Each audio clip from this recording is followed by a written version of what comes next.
الحمد لله حمدا كثيرا كما أمر. أشهد أن لا إله إلا الله وحده لا شريك له، وأشهد أن محمدا عبده ورسوله لا نبي بعده. اللهم صل وسلم على سيدنا ومولانا محمد بن عبد الله وعلى آله وأصحابه ومن والاه. Bapak, ibu-ibu, jamaah rahimakumullah, kita berkeyakinan bahwa apa yang disampaikan oleh Allah di dalam Al-Quranul Karim tidak hanya terbatas dengan waktu dan tempat tertentu. Kalau toh ada penyebab atau yang dikatakan asbabun nuzul dari ayat Al-Quran, itu bukan berarti bahwa makna hukum yang ada pada ayat itu hanya terkhusus untuk sebab atau peristiwa yang melatar belakangi turunnya ayat Al-Quran tersebut. Para ulama usul fiqih mengingatkan kita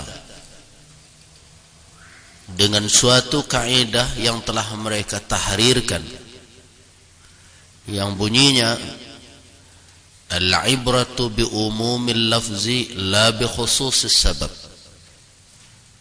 Yang kita pandang adalah umumnya lafaz, bukan khususnya sabab. Barangkali latar belakang dari suatu ayat atau hadis itu terjadi karena peristiwa tertentu, tetapi itu bukan berarti hukum itu hanya untuk peristiwa yang terjadi pada orang itu saja.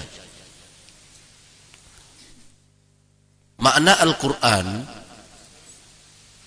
Al-Quranul Karim membawa pelajaran yang tidak hanya untuk masalah yang terjadi pada zaman Rasul saja. Dia merupakan hukum yang harus berlaku sampai akhir zaman. Karena itu banyak di antara pemikir kaum muslimin yang terjebak dalam pemikiran yang singkat. Ketika mereka memahami suatu ayat mempunyai latar belakang turunnya, mereka hanya membatasi ayat itu pada persoalan yang menjadi sebab turunnya ayat itu saja. Nah, karena itu kita harus berhati-hati dengan pemikiran yang seperti itu. Karena kalau ayat Al-Quran hanya dikhususkan dengan sebab-sebab turun ayat saja, maka bisa jadi separuh ayat Al-Quran tidak bisa kita pakai sekarang. Contohnya tentang surat Al-Mujadilah. Surat Al-Mujadilah turun karena kasus dan peristiwa Khawlah binti Sa'labah.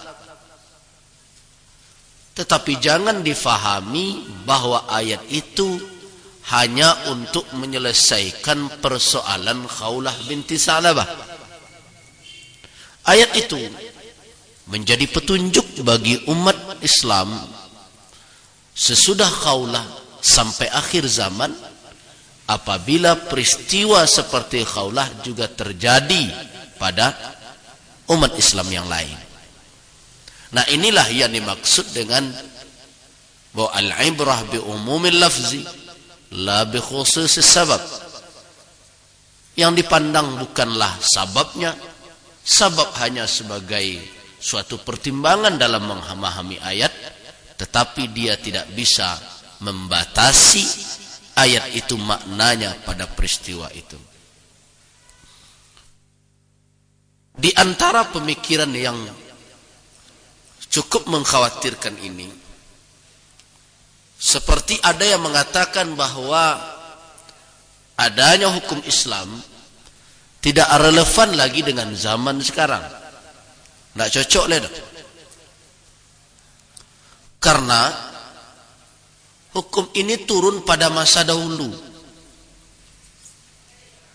Waktu itu belum ada mobil, orang masih beronta, berkuda. Keadaan belum seperti sekarang.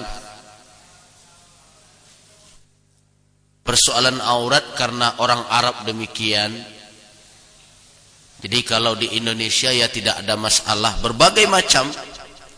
Nah, itu adalah pemikiran-pemikiran yang sebenarnya walaupun disuarakan oleh orang yang mengaku beragama Islam, tetapi pemikiran-pemikiran itu menghancurkan sendi-sendi keislaman. Nah, awak harus pahami pula agama sesuai dengan tradisi Indonesia. Di Arab tentu ya berlampuk-lampuk, berjilbab-jilbab. Di Indonesia kan tidak perlu serupa itu mana. Nah, itulah sekarang yang berkembang.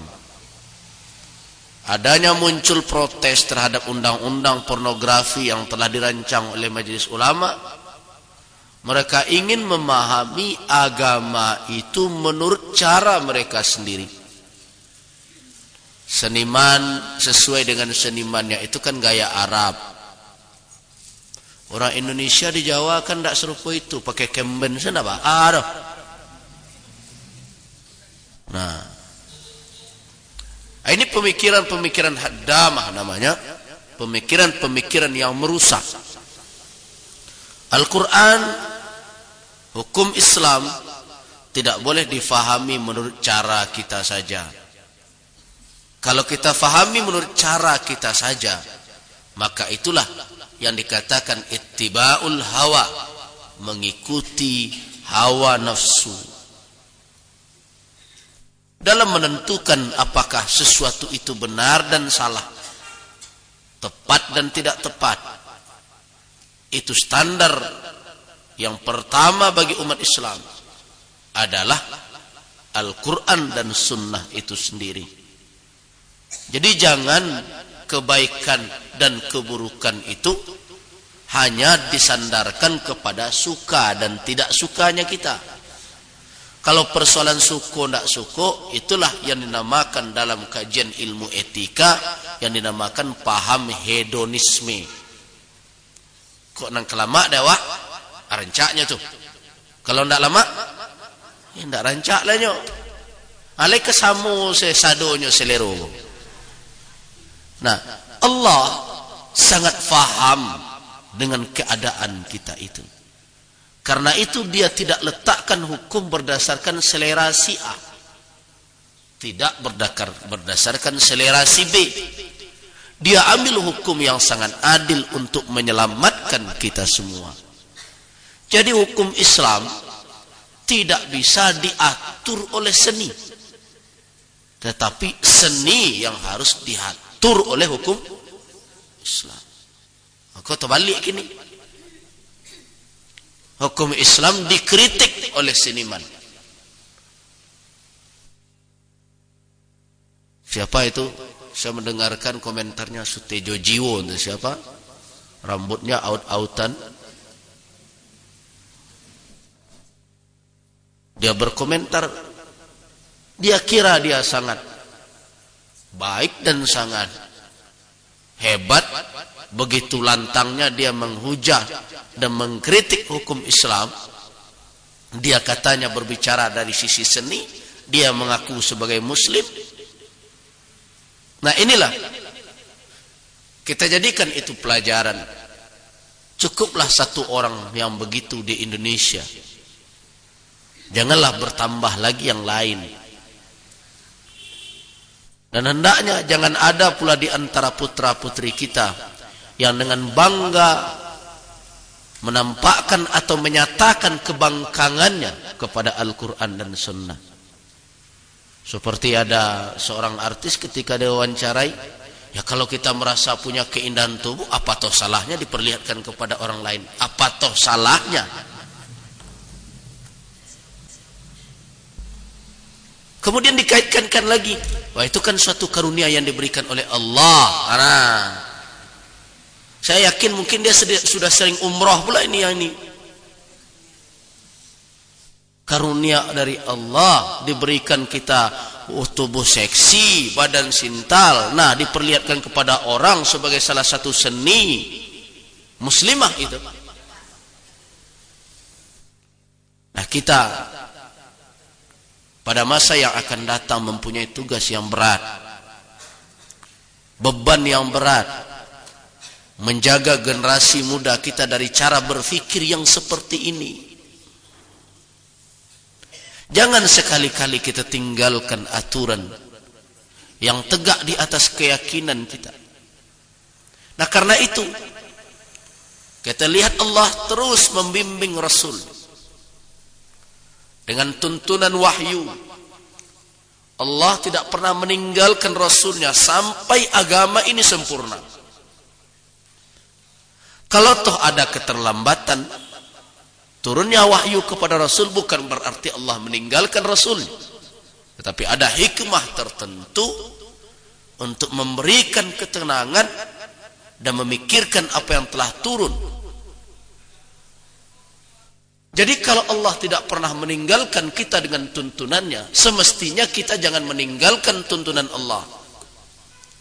Sekali kita cari tuntunan kepada selain Al-Quran dan Sunnah, kita campakkan Al-Quran di belakang kita, sesatlah kita dan sekelompoklah kita dengan orang Yahudi, orang Bani Israel. Orang Bani Israel dahulunya sebelum turunnya Al-Quranul Karim, sebelum diangkatnya Muhammad sebagai Rasulullah, mereka malah mendambakan kedatangan Al-Quran. Di dalam surah Al-Baqarah, yastaftihuna 'alal ladzina kafaru. Mereka minta-minta, malah mereka damba-dambakan, mudah-mudahan datanglah nabi terakhir yang kita tunggu, mudah-mudahan turunlah wahyu sebelum Al-Quran turun. Falamma ja'ahum, tapi tak kala datang kepada mereka apa yang telah mereka dambakan itu, ma'arafu, malah mereka sudah kenal, sudah tahu sebelum dia tiba. Apa yang terjadi? Di dalam Al-Quran dikatakan, malah sebahagian dari mereka mencampakkan kitab Allah ke belakang punggung mereka.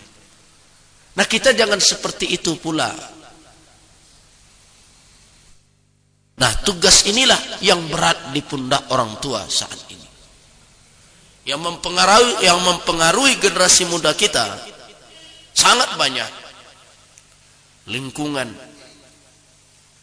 tontonan, keluarga yang lain, dan kita orang tua sekarang boleh dikatakan semakin minim peran kita terhadap anak kita, gurunya.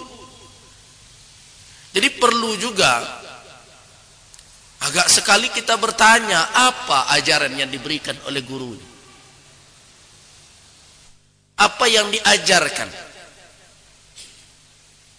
Karena tanpa sadar sekarang ada pula di antara guru yang telah terpengaruh oleh pemikiran yang seperti itu. Di IAIN sendiri, yang perguruan tinggi Islam, jangan dikira bukan tidak ada orang-orang yang sekuler, orang-orang yang ingin memahami Islam dengan cara modern, tetapi dia ambil metodologi barat untuk memahami itu. Kalau yang masuk akal dia terima, kalau tidak masuk akal dia tidak terima. Saya sering katakan, kalau semua yang masuk akal, kalau semua yang logis itu saja yang mesti diterima, semestinya Anda sekarang tidak hidup. Kenapa? Karena ruh yang Anda pakai untuk berjalan sekarang belum ada logikanya.